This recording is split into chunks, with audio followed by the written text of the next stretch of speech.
Hi everyone, welcome back. So in this video, I'm gonna share with you how you can change the candle's color and TradingView. So just follow me and follow the steps. It's so easy and simple.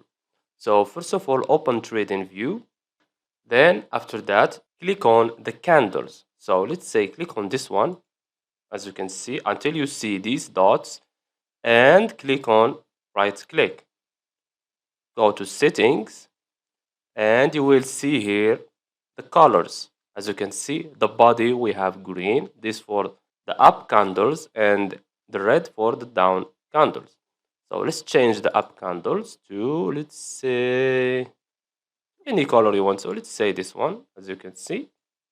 And let's change also the red candles to, let's say, black, as you can see. After that, just click on OK. You can also change the color of the wick if you want. So let's change this to another color and this one to another color. I think that you get the idea. After that, just click on OK.